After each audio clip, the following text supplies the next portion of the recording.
Oui, s'il vous plaît. Merci de regagner vos places. Voilà, on va passer un petit moment pour voilà, être plus concentré sur l'événement voilà, qui est la raison de cette journée. Et c'est donc l'anniversaire des 10 ans du partenariat ENSAP Sciences Po Bordeaux. Donc il va y avoir un certain nombre de prises de parole. Est-ce que je les présente successivement? Donc, qui va parler?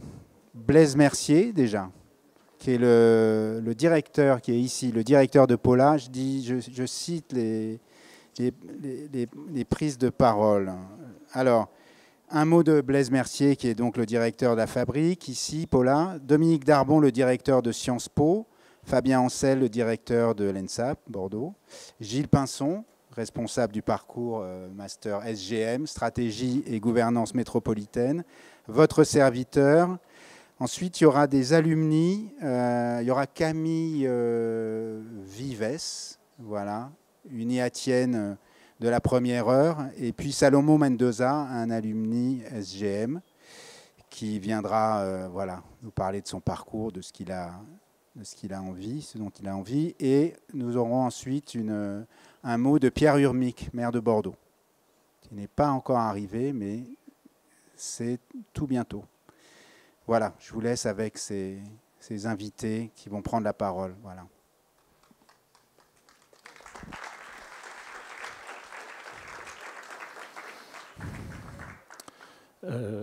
Bonjour, bienvenue. Bienvenue dans un nouvel espace, parce que cette grande halle est un peu une nouveauté, elle est encore en cours d'installation, vous pouvez le voir, et elle sera inaugurée par le maire dans 3 semaines. Donc on a laissé la primauté à Sciences Po, à l'ENSAP, d'utiliser cet espace, parce qu'il se prêtait pas mal à cette rencontre. Juste vous situer un peu d'où je parle et pourquoi on vous accueille, pas juste parce qu'on a cette salle avec cette belle vue sur la Garonne, mais parce qu'à Paula, on est 140 travailleuses et travailleurs à peu près au quotidien, et on est tout un tas d'acteurs, et on se présente comme étant un acteur des arts visuels. Même si, quand on regarde un peu la composition des habitants de la fabrique, quand je dis les habitants, c'est les structures qui l'habitent, c'est les travailleurs et travailleuses, on a tout un tas de gens qui sont dans des champs plutôt périphériques à celle de la création et des arts visuels. Parce qu'on a évidemment dans les fondateurs de Paula, Bruit du Frigo, que vous connaissez, j'imagine, parce que c'est quand même un des projets qui a fait date à une échelle bien large et bien nationale. Et on a aussi des artistes, des urbanistes, des paysagistes, des juristes, des gens qui fabriquent des œuvres d'art, des gens qui font de la sérigraphie, de la gravure. Et ce qu'on défend, et ce que défendent les fondateurs du projet, et le collectif aujourd'hui depuis maintenant 25 ans, c'est l'idée que l'artiste et l'acteur culturel a un rôle à jouer à tous les endroits de la transformation de la cité. Et évidemment, quand je dis transformation, c'est sa transformation physique, l'architecture, mais aussi urbaine, d'aménagement, et toutes les transformations sociales. Et derrière ce projet, en fait, toute l'organisation du lieu est une organisation de la coopération. C'est que justement, on essaie de faire se croiser tous les savoir-faire de Paula pour déployer des parcours et permettre finalement aux artistes de mettre leurs compétences au service de tout un tas de politiques publiques. Donc des politiques d'aménagement, des politiques d'éducation, de santé, etc. Et finalement, c'est cette ingénierie de la coopération qui nous intéresse. Et à ce titre, évidemment, on a travaillé depuis des années avec vous tous, en tout cas à de nombreuses reprises. On travaille beaucoup avec le Master ESS de Sciences Po, avec les Masters Culture de Sciences Po. On intervient régulièrement, on fait des workshops aussi ici. Des membres même de mon équipe sont passés par chez vous. Et puis, au titre de l'ENSAP, évidemment, on a déployé plusieurs projets. L'accueil du centre Michel Serres pendant 2 ans à une époque.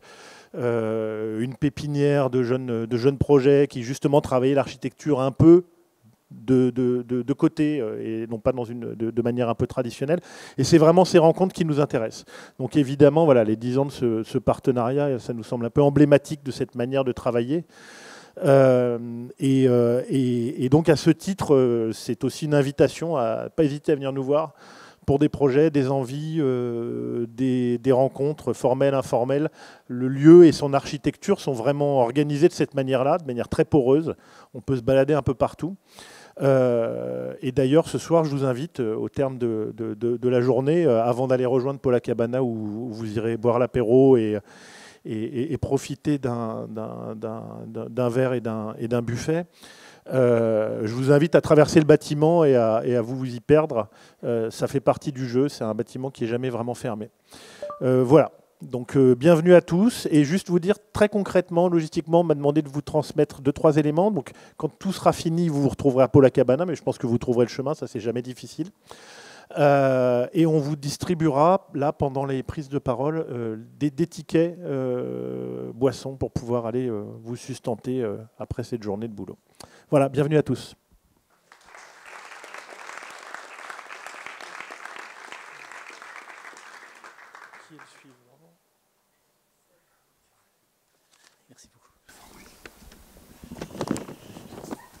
Merci beaucoup.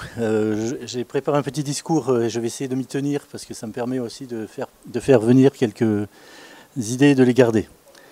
D'abord, juste rappeler que le mandat d'un directeur de Sciences Po Bordeaux, c'est un mélange de difficultés et parfois de joie, et que ce soir, c'est plutôt un moment de joie et de satisfaction devant le chemin qui a été parcouru et les innovations qui se sont matérialisées.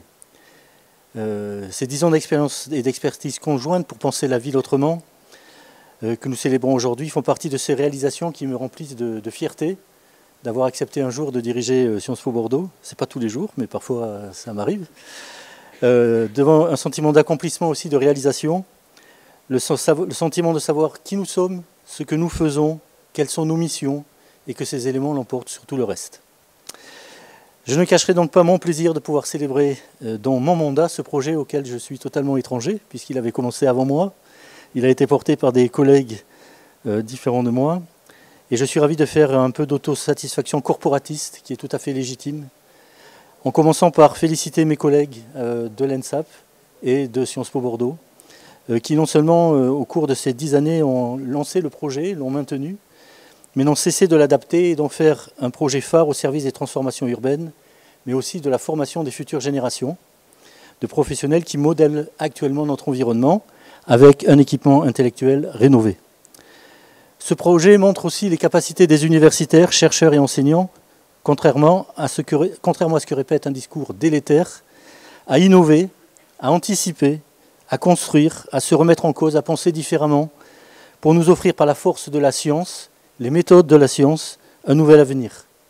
Rien n'obligeait l'ENSAP et Sciences Po Bordeaux à travailler ensemble, sinon le désir de s'investir dans la gouvernance urbaine en utilisant les outils de la science. Depuis 2015, un partenariat s'est noué autour de 2 masters particuliers, le parcours Intelligence et Architecture des territoires proposé par l'ENSAP et le master Stratégie et Gouvernance métropolitaine de Sciences Po Bordeaux. Comme on m'a dit de tenir 5 minutes, je raccourcis mon discours. Voilà. L'association des disciplines, la capacité à changer de regard, les compétences construites par la réflexivité sont au cœur de cette démarche pédagogique. On est bien dans la démarche que soulignait Michel Serres, pour passer d'une rive à l'autre du fleuve, d'aller chercher de l'autre côté de la rive une autre façon de voir la réalité. Et je suis ravi de pouvoir avoir cette cérémonie ici, si j'ose dire, dans ce lieu particulier qui se dévoue justement à cette capacité à percevoir les choses des 2 côtés. Nos étudiants et ceux de l'ENSAP travaillent ensemble sur des problématiques réelles proposées par des commanditaires professionnels. Ils bénéficient de leur formation, ils constatent les différences d'approche, les compétences multiples et s'unissent au-delà de leur diversité. Il s'agit d'adopter une posture professionnelle impliquant un travail collectif et une réponse à une commande concrète. Pourquoi, pour finir, pourquoi faire appel à nos étudiants et continuer à leur proposer ce projet? En d'autres termes, est-ce qu'il faut continuer ou pas? Je pense que le suspense est intense, vu le début de mon discours. Nous continuons parce que, bien sûr, nous apportons à nos étudiants des connaissances, mais aussi des compétences particulières. Explorer un sujet, faire émerger une réflexion, évaluer une politique publique, réaliser un benchmark, etc. Mais surtout, nous continuons parce que nous croyons à l'idée de progrès. Pas à l'idéologie du progrès, mais à l'idée que le monde de l'innovation est porté par les générations qui sont sur les épaules des géants. nous portons nos étudiants sur nos épaules, nous les amenons vers autre chose et nous sommes persuadés qu'ils feront mieux que nous. C'est cette conviction qui m'amène à pousser mes collègues de l'ENSAP et de Sciences Po Bordeaux du parcours, je ne me rappelle jamais, non, c'est pas celui-là, SGM, pardon, justement, c'était pas le bon, SGM, à continuer dans leurs efforts et à continuer à nous faire honneur et à me rendre fier de mon institut. Merci à tous.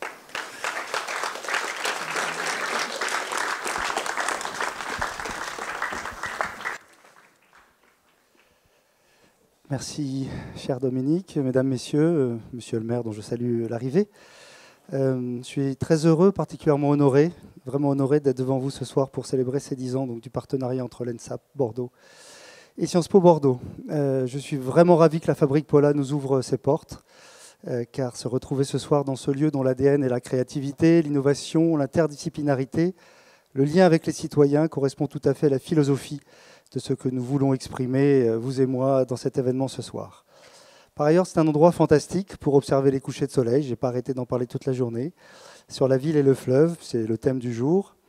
J'en ai donc déjà fait l'expérience au printemps dernier, qui plus est lors d'un happening artistique. Certains d'entre vous étaient là, avec à la main un cocktail aux couleurs du ciel. Et je dois avouer que c'était un moment absolument magique. Voilà, j'espère que nous aurons le plaisir de partager un tel moment tout à l'heure. Le coucher de soleil, c'est sûr. Le cocktail, je ne suis pas sûr.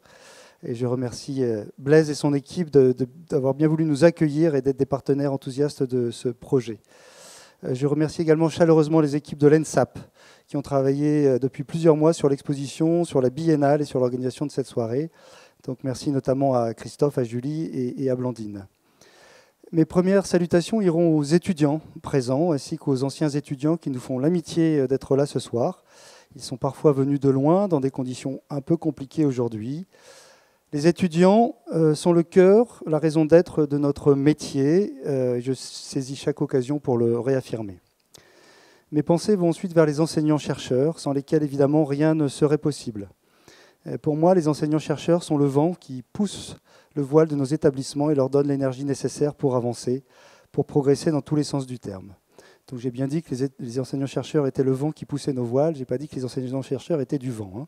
Je précise pour que ces propos ne soient pas déformés. Merci donc chaleureusement à Stéphane qui est là, Lucas, j'ai perdu de vue, les enseignants-chercheurs de l'ENSAP et Gilles Pinson, enseignant-chercheur de Sciences Po, avec qui je commence à avoir des habitudes de travail et que j'ai le plaisir de croiser souvent sur le site de l'école. Ils font tous les trois depuis 10 ans un travail exceptionnel et je leur exprime au nom des différentes communautés de l'ENSAP toute ma gratitude. Je remercie évidemment l'ensemble des enseignants-chercheurs présents ce soir et notamment les partenaires des deux établissements, notamment ceux qui font vivre au travers des commandes. Je salue la présence de notre président du conseil d'administration, Francis Roltangui, qui nous fait l'amitié d'être là. Et un très grand merci à Alexandre Chemetov pour cette conférence magistrale et d'avoir voulu et pu finalement être là en prenant un train très très tôt ce matin dans un contexte difficile. Pour moi, c'est important de rappeler que l'ENSAP est une école d'architecture et de paysage, donc A et P, une des deux seules écoles en France à délivrer la double formation, parce qu'il s'agit bien de deux diplômes différents, on est architecte et paysagiste ou paysagiste. L'autre école, c'est l'école de Lille, et Bordeaux est l'école la plus ancienne des deux, puisque notre formation paysage a désormais plus de 30 ans, et certains ont fait les festivités l'année dernière. Il y a donc bien dans la vocation de cette école, et donc depuis longtemps, l'idée de dépasser les clivages habituels entre les disciplines et les métiers. C'est assez simple dans l'idée, c'est assez évident comme objectif universitaire et comme objectif professionnel, mais en réalité, ce n'est pas si simple dans la mise en œuvre. Aujourd'hui, nous n'avons toujours pas de vrai double diplôme d'architecte et de paysagiste à l'ENSAP Bordeaux. Je le reconnais, c'est une anomalie et je vais proposer aux instances pédagogiques de l'école d'engager ce chantier dès la rentrée.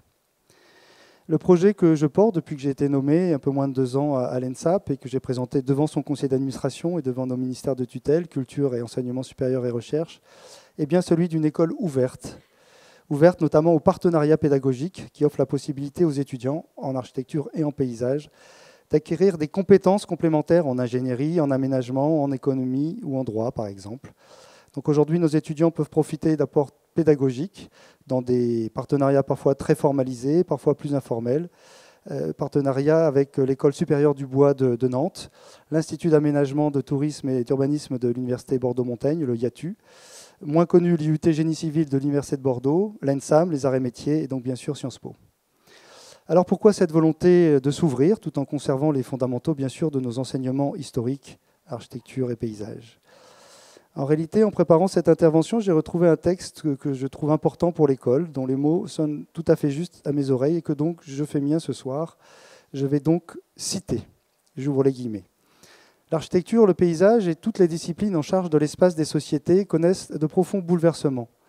Les enseignements qui en forment les futurs acteurs sont soumis à de nouvelles forces, de nouvelles dynamiques qui en sous-tendent l'évolution.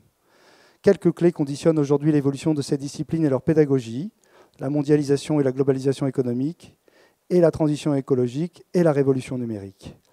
Ces transformations du monde créent les conditions d'émergence de métiers différents, de pratiques neuves, sur lesquelles les établissements de formation et d'enseignement supérieur doivent construire leur avenir. Le modèle d'une école d'apprentissage conduisant à une seule pratique, un seul métier a vécu. En nous appuyant sur notre histoire, nos forces, nos compétences, nos missions fondamentales, il nous faut imaginer d'autres voies, d'autres parcours, plus ouverts, plus inscrits dans la société, pour que tous nos diplômés trouvent leur place et qu'il y ait plus d'architectes et de paysagistes partout. Une école à l'écoute du monde qui l'entoure, sensible aux influences, mais influençant à son tour. Une école aux antennes et aux fenêtres ouvertes. Impliquée dans l'université, reliée au monde professionnel, inscrite dans le réseau culture, elle démultiplie davantage sa présence dans tous les lieux de la société, où la question de la ville, du paysage, du territoire est posée. Implication citoyenne, acteurs privés, monde politique et économique. Et encore, c'est une école en mouvement, débridée, disponible, libre et active, qui participe à l'émergence d'une culture urbaine et territoriale au cœur de l'avenir du monde. En l'installant au centre de réseaux universitaires, institutionnels et professionnels, à l'articulation de champs de connaissances multiples, l'ENSAP Bordeaux de demain offre une large palette de formations adaptées, disponibles à tous, tout le long de la vie, de la formation initiale à la formation continue. Elle accueille des étudiants, des professionnels, des politiques, des artistes, tous ceux qui sont conscients que l'espace des sociétés est l'expression des sociétés elles-mêmes et que s'occuper du cadre, c'est s'occuper de la vie. C'est une école de la pratique sociale. Je ferme les guillemets. Comme je vous l'ai indiqué, ces mots sont parfaitement en phase avec le projet que j'ai présenté pour l'ENSAP Bordeaux et que j'essaie de développer en lien avec les communautés éducatives, pédagogiques, scientifiques et estudiantines de l'école. Et ce qui est amusant dans cette affaire, c'est que l'auteur de ces mots, c'est Stéphane, qui est là, Stéphane Hirschberger, qui a été président du conseil d'administration de l'école. Et c'est un texte un peu ancien, un texte de 2013, mais qui trace très bien, parfaitement la voie de ce qu'il a construit dans ce partenariat. Et qui va évoquer avec vous, mieux que moi, dans quelques instants. Voilà, chers enseignants, chers étudiants, je vous laisse la parole maintenant pour partager. Je crois que c'est Monsieur le maire de Bordeaux va intervenir. Donc, je vous prendrai la parole ensuite pour raconter un peu plus précisément les moments forts de ces 10 dernières années. Merci pour votre écoute. Monsieur le maire, c'est à vous.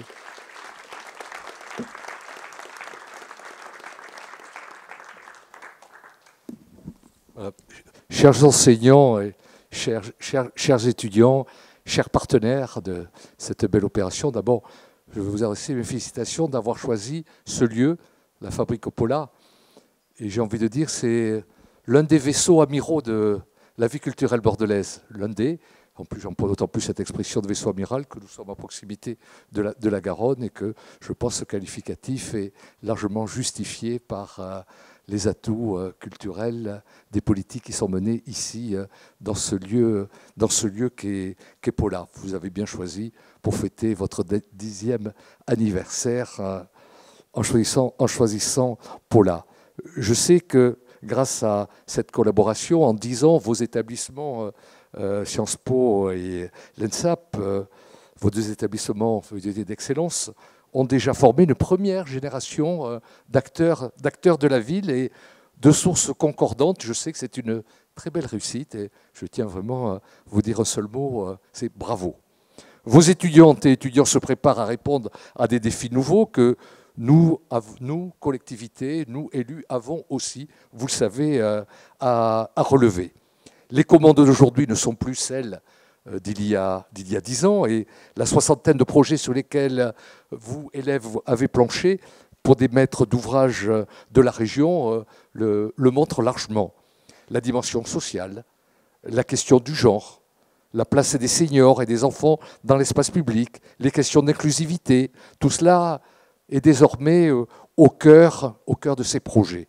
Vos deux écoles, institution bordelaise historique, puisqu'elle date de 1948 pour Sciences Po, IEP, et de 1979 pour l'ENSAP. On suis entré de plein pied dans le XXIe siècle et ces deux masters en sont l'illustration. Et vous m'autorisez, quand je parle de Sciences Po, je ne peux pas m'empêcher d'avoir une marque un peu de reconnaissance pour cet établissement. Vous le savez, monsieur le directeur, monsieur le président, je suis un ancien élève de cette maison, comme on dit, et j'ajouterai avec un peu de perfidie, vous m'excuserez, que le peu que j'ai appris et compris de la politique, c'est à Sciences Po que je le dois. Non, j'ai appris depuis, mais c'est une très bonne formation et je ne rate jamais une occasion, vous le savez, monsieur le directeur, de le dire. En tout cas, je voudrais aussi saluer celles et ceux qui ont rendu cette alliance possible et la font vivre au quotidien au bénéfice des étudiants et des étudiantes. Je tiens aussi à souligner le choix de la thématique que vous avez choisi pour marquer ce 10e anniversaire. Le fleuve, c'est un thème, à mon avis, magnifique et j'ai envie de vous demander, je pense que vous connaissez à ce titre les propos qui ont été tenus par un historien bordelais, Camille Jullian, qui, à propos de la Garonne, disait la Garonne est un présent, plus exactement, disait Bordeaux est un présent que la Garonne a fait à la France. Bordeaux est un présent que la Garonne a fait à la France. Je trouve que ça replace bien le fleuve là où il est, historiquement, et tout ce que les villes doivent au fleuve, Bordeaux en particulier, avec sa magnifique Garonne. C'est en tout cas un bien commun, et nous nous devons de le protéger. Il est vrai que la Garonne a longtemps été perçue comme, ou appréhendée comme un obstacle à franchir. Aujourd'hui, on sait au contraire qu'elle est un atout majeur pour notre ville, pour notre métropole. C'est un écosystème exceptionnel qu'il faut valoriser,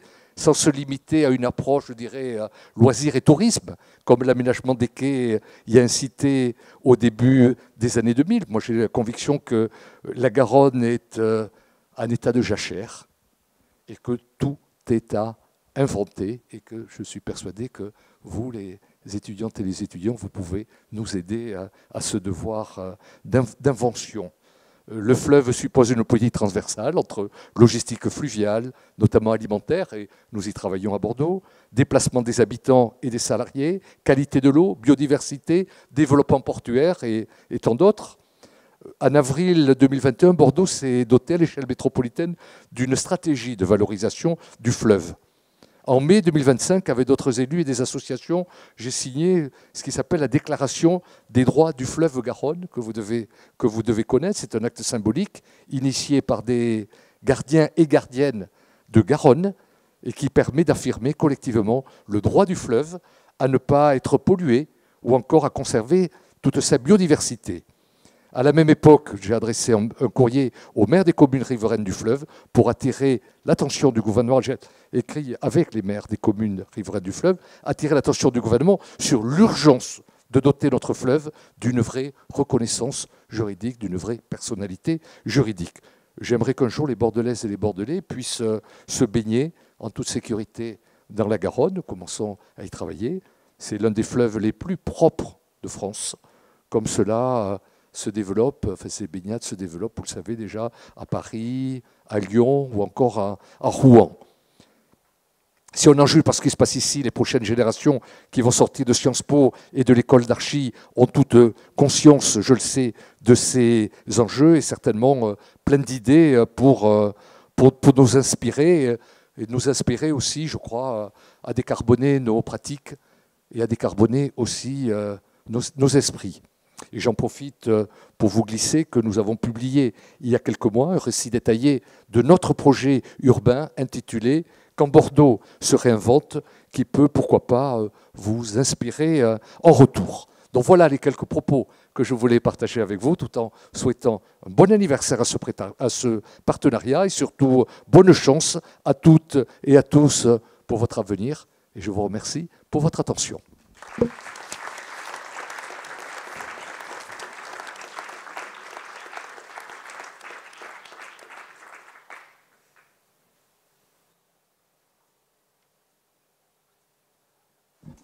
Bonsoir à tous. Alors, c'est pas facile de passer après des interlocuteurs aussi prestigieux et brillants, mais je vais m'y essayer avec les lunettes. Alors voilà, ça étonnera peut-être les anciens.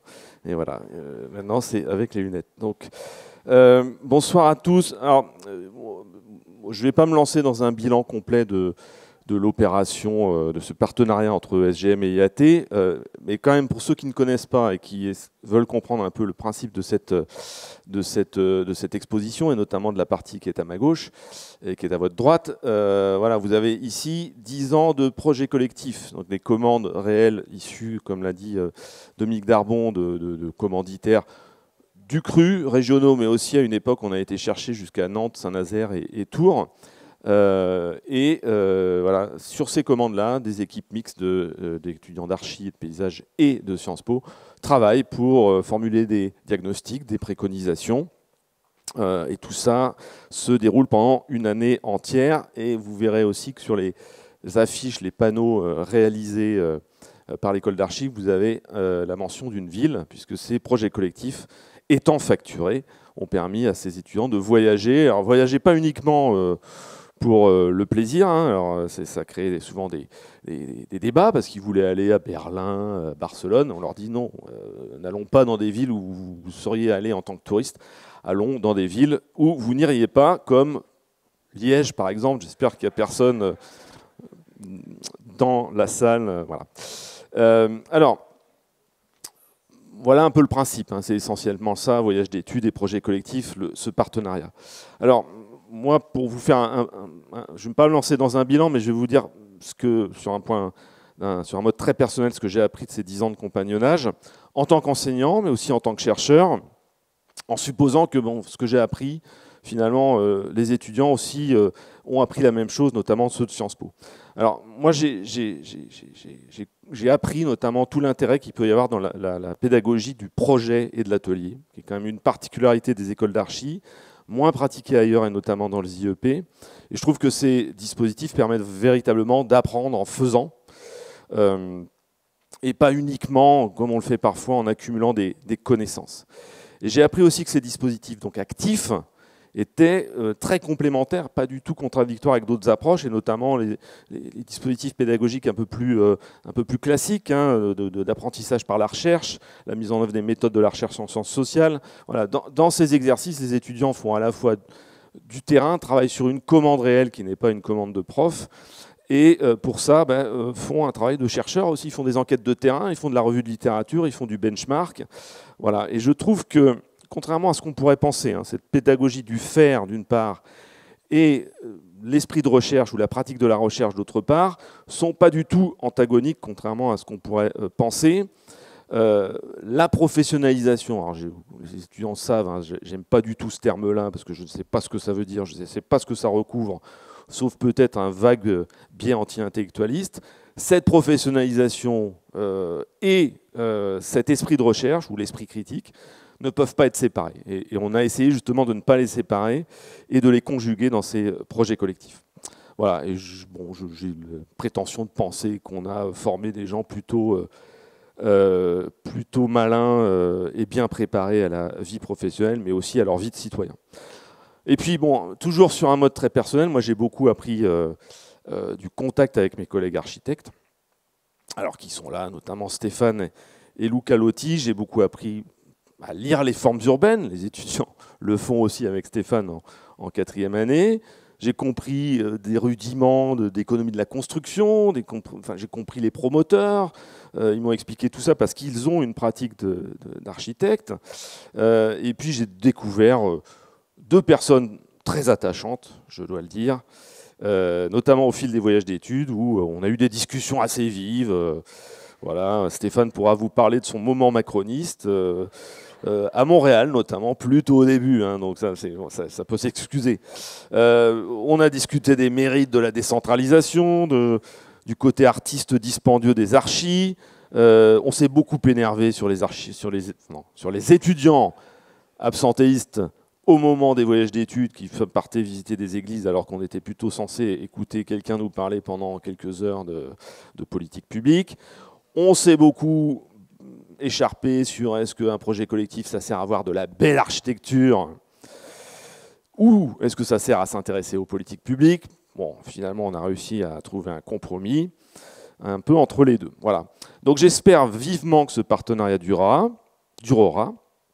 que nous trouverons des collègues plus jeunes et plus féminins, parce que voilà, vous l'aurez compris, il y a un petit biais de ce côté-là. SGM et IAT, c'est un peu comme Montaigne et la Boétie, hein, pour faire de la référence bordelaise. C'était moi, c'était lui, c'était eux, c'était moi.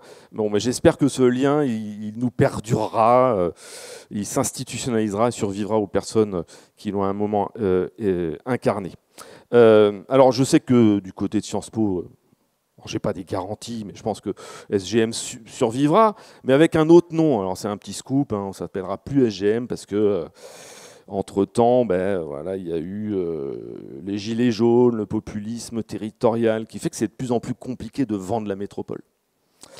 Donc il faudra qu'on réintègre du territoire. Voilà. Mais de toute façon, c'est ce qu'on fait. On n'a jamais travaillé que sur les métropoles, on a toujours travaillé sur une diversité de territoires. Donc je ne sais même plus quelle est la nouvelle appellation, mais de toute façon, pour l'instant, c'est un secret industriel. Donc on réservera ça pour une conférence de presse. Voilà, bon, SGM est né au moment d'un moment métropolitain où justement, voilà, c'était la création des métropoles, la transformation des communautés urbaines en métropoles. C'était fin des années 2010. Et depuis, voilà, moi, je me suis convaincu qu'en fait, que la transformation de ce terme, qui était un terme de géographe, en terme institutionnel, a fini par cristalliser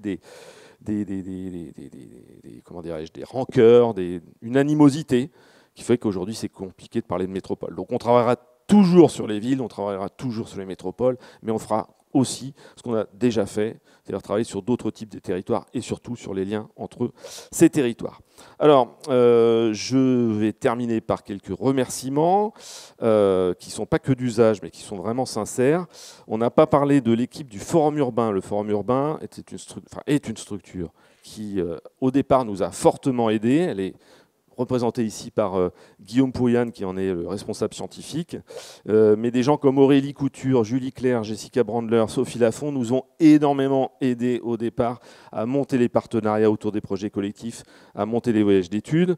Merci aux enseignants, alors avec une mention particulière pour certains qui nous ont beaucoup accompagnés jusque dans les soirées karaoké lors des voyages d'études. Jérôme Gauze, Antonio Gonzalez, Manon Loga notamment, alors parmi d'autres, mais qui ont été vraiment des chevilles ouvrières à certains moments. Merci aux tutrices et aux tuteurs, il y en a certaines dans la salle, notamment Julie Ambal, Géraldine Valois, qui ont à un moment donné accompagné ces projets. Merci aux commanditaires, bien entendu, pour leur confiance. Merci aux services de la scolarité qu'on a souvent mis à rude épreuve avec tous nos dispositifs bizarres, hors les murs, hors les horaires, etc. etc. parce que c'est compliqué pour une scolarité quand ce n'est pas un prof, un public étudiant dans une salle, à un horaire, etc. Mais quand on fait ça n'importe où, n'importe quand, c'est compliqué. Donc merci à eux et merci aux directeurs et directrices qui nous ont soutenus. Merci aux services communication qui ont aidé à cette organisation. Merci à Luca et à tous les participants à la table ronde qui étaient particulièrement riches, même s'il y avait un peu moins de monde, c'est dommage. Mais voilà, les gens étaient au travail.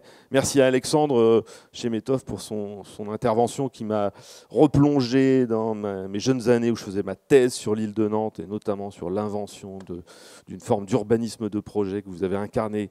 Voilà, et donc j'ai retrouvé plein de choses voilà, qui faisaient écho. Et puis merci à Pierre Hermic qui est déjà parti, je crois. Pour son intervention. Et puis, bien entendu, merci aux étudiants passés, actuels, futurs, aux alumni, comme on dit maintenant. Voilà, vive le partenariat IAT-SGM. Bonne soirée à toutes et à tous, et je laisse la parole à mon compadre. Merci. Bon.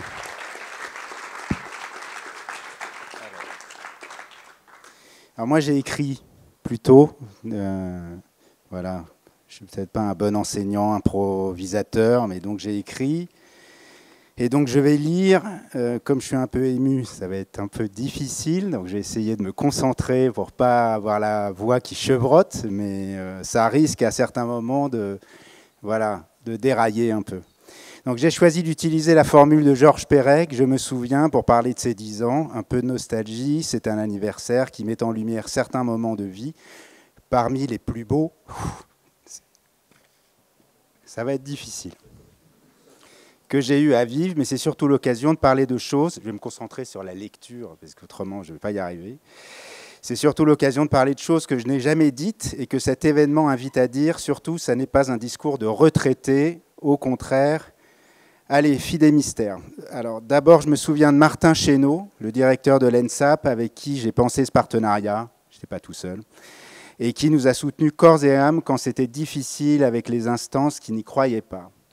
Je me souviens de nos conversations chez lui autour de ce projet. Il est aujourd'hui directeur de l'Institut français de Madrid et je le salue à distance. Je me souviens de mes premières rencontres avec Gilles. Nous ne nous connaissions pas, il a fallu nous renifler un peu.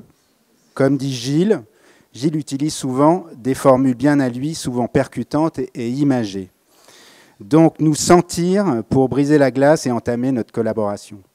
Je me souviens des difficultés que nous avions pour comprendre nos pédagogies respectives, les structures, les emplois du temps, les parcours. On s'est bien cassé les dents. Je me souviens de la première promo, les pionniers, certains je crois sont dans la salle. Nous balbutions, eux aussi, tant nous étions dans l'invention, dans l'inconnu, mais aussi avec une détermination et une solidarité sans faille. Alors, je me souviens du premier voyage à Freiburg-Tübingen, le premier repas collectif offert par le maire adjoint et notre transfert dans la forêt au volant de camionnettes. Je me souviens de mes premiers pas d'enseignant à Sciences Po. Je n'en menais pas large entre honneur d'y enseigner et nécessité de transmettre ce que je voulais transmettre. Je me souviens avoir été qualifié de plus-value du master parce que j'emmène les étudiants en visite et ce surnom m'est resté et nous en sourions encore. Je me souviens des cours partagés que nous avions lancés et qui n'ont pas pu, faute d'emploi du temps, continuer. Nous avions du mal à niveler les notes, provoquant des incompréhensions chez les étudiants et étudiantes. Je me souviens des difficultés à monter les voyages avec la nécessité d'intéresser, Gilles l'a dit, les deux populations, les unes voulant voir de l'architecture, les autres des acteurs de l'urbain. Je me souviens que des idées de destination émergeaient. À chaque fois, des souvenirs de voyages personnels sortaient de la conversation. Heureusement que le répertoire de Gilles est bien rempli pour nous permettre la rencontre de tant de personnes engagées. Mettre en avant le travail, la détermination a été un moteur de ces voyages. Je me souviens de la neige de Montréal.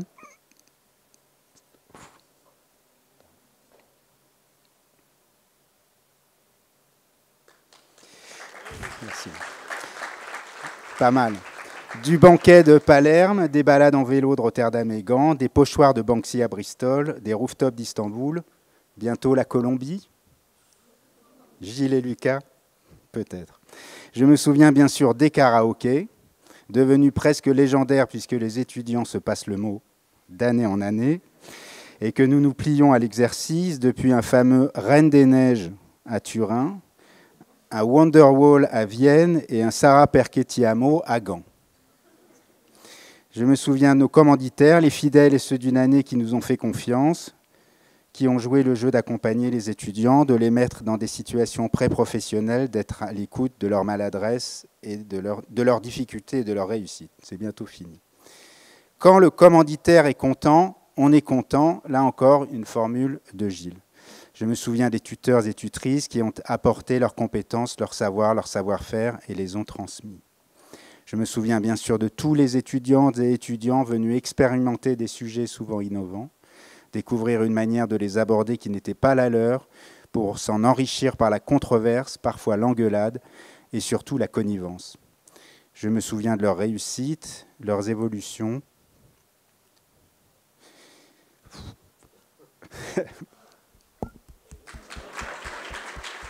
Ça m'aide. Des petits pas timides au progrès fulgurant dans la conception, l'expression et l'engagement. Je me souviens des parcours singuliers des IATiens, c'est le petit nom des étudiants qui suivent IAT. IATiens que certains ont suivis, ils sont dans la salle pour certains, Sciences Po Paris, la SNCF, Agence française du développement, des maîtres d'ouvrage à Villeurbanne. Je me souviens des scolarités, Gilles l'a dit, qui ne comprenaient pas toujours ce que nous faisions et qui souvent s'arrachaient les cheveux. Je me souviens de Lucas, nous rejoignant et qui semble être là depuis le départ.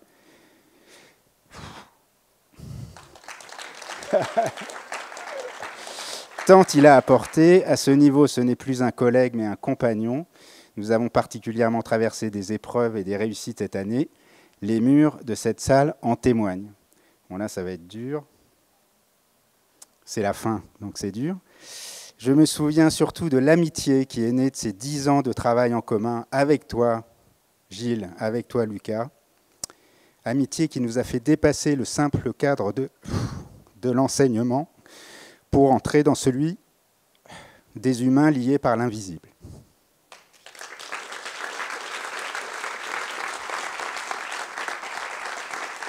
Oula.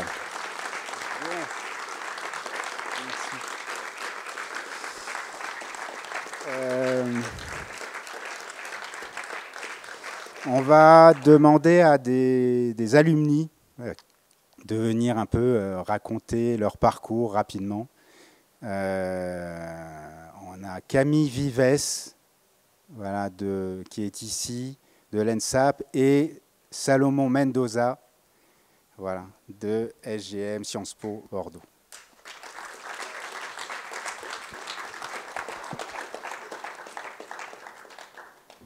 Bonsoir. Alors, j'ai pas préparé de discours. Ça va être difficile de passer après tous ces belles paroles.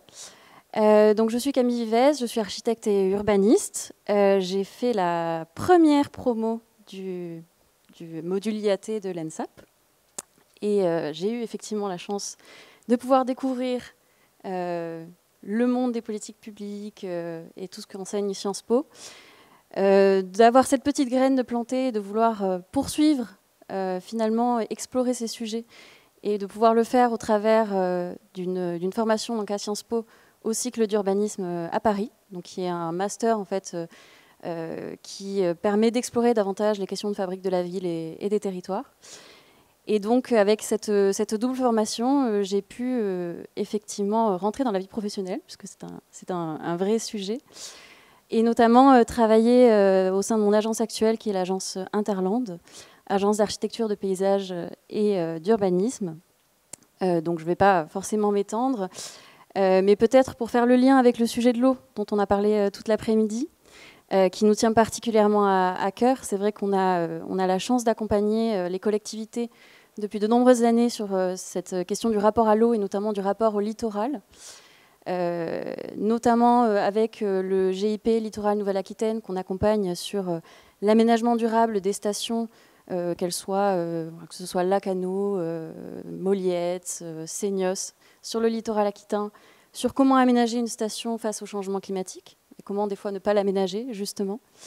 Et puis depuis quelques années sur le sujet de l'adaptation du littoral face aux risques érosion côtière notamment. Qui est un sujet vraiment passionnant, qui parle aussi de comment pouvoir s'emparer de cette question du rapport à l'eau et du littoral, qui sont des paysages vivants finalement, où on a des activités touristiques, des activités économiques, et puis souvent beaucoup d'histoires, et comment faire face à ce risque qui est là et qui est bien présent. Et donc voilà, un petit peu pour ce parcours qui effectivement a débuté en 2015 avec IAT, ENSAP et Sciences Po.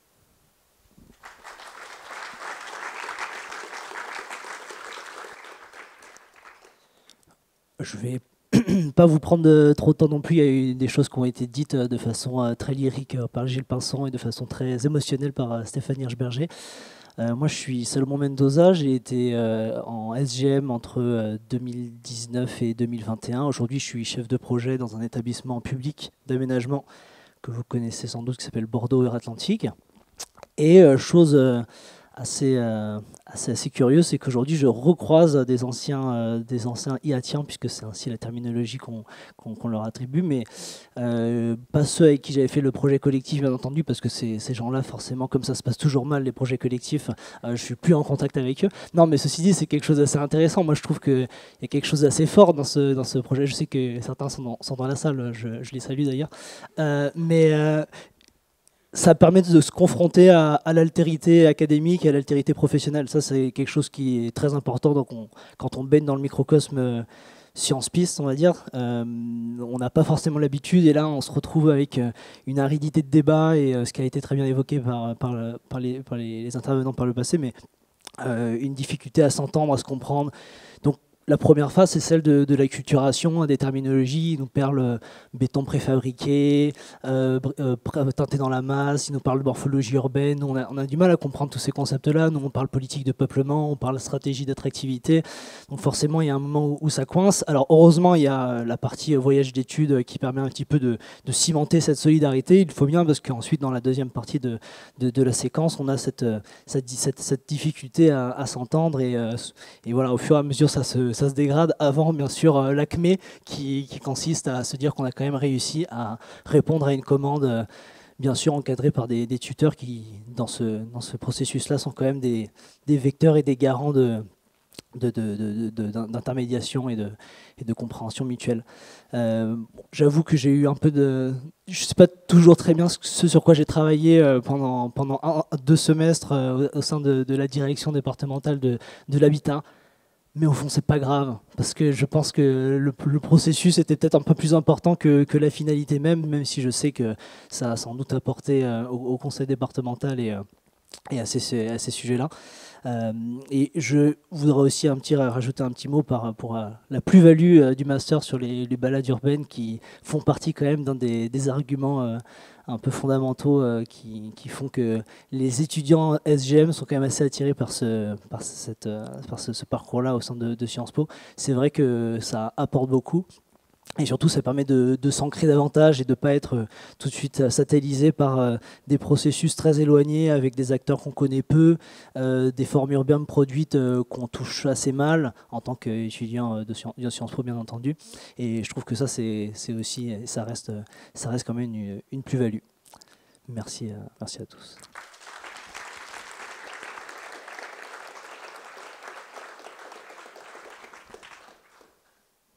Je fais l'animateur, les prises de parole sont terminées, donc maintenant place à la fête. Je ne sais pas exactement comment ça se passe. Christophe, peut-être tu dis un mot.